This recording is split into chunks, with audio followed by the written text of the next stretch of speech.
Hey everyone! Today I am going to show you how to make a wonderfully moist and easy banana cake that was a huge hit. The secret to its incredible flavor, a hint of cinnamon and some homemade condensed milk. This recipe is a must try. Let's get our cake pan ready. Start with a square of paper that matches your pan. Then fold it into a quarter. Fold two sides in triangle shaped and take the final measurement with the pan. Make a mark. Then cut along that line, and just like that we have the perfect circle. Now with a quick spread of oil, our butter paper goes in.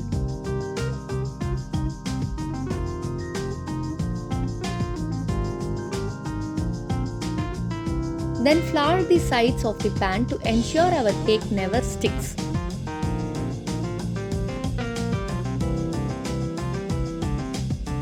Now let's start with our condensed milk. I've taken 125 ml of milk, add 3 to 4 tablespoons of sugar, and I'm boiling it down until it's a thick syrupy consistency. This will give our cake a rich, unique flavor.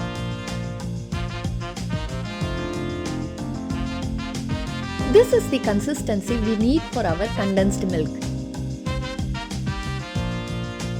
For our batter, we need 180 grams of ripe bananas and 180 grams of cane sugar. We will mash these together until the bananas are nice and mushy. Next, add 3 eggs. Make sure to crack them carefully so no shells get in. Mix until the eggs are fully incorporated. Now add 1.5 teaspoons of vanilla essence. Give it a quick mix.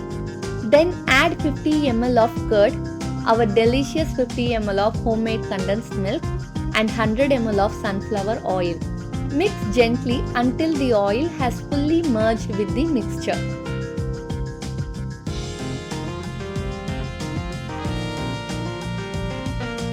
It's time for our dry ingredients. I'm using 180 grams of multigrain atta flour, but feel free to use all-purpose, wheat or even almond flour. They all taste amazing. To this, we'll add 1 teaspoon of baking soda and 1 teaspoon of cinnamon powder.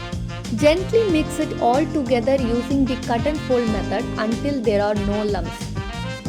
I was a little nervous using multigrain flour for the first time, but my final cake turned out so incredibly soft and delicious. I shared it with my friends and it was a huge hit. Now for some extra deliciousness, add a pinch of salt and a handful of chocolate chips to the batter and mix it well. This gives a wonderful texture and flavor.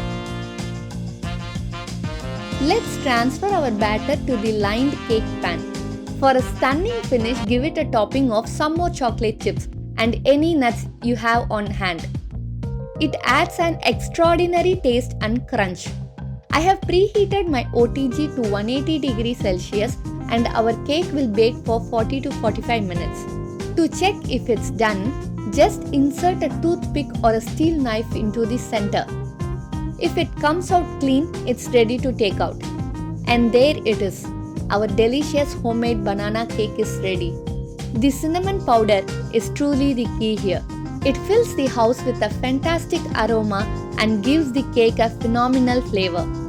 It's so easy to try at home and I knew you will love it. If you like this video, please give it a thumbs up, subscribe and share it with your friends and family. Thank you for watching.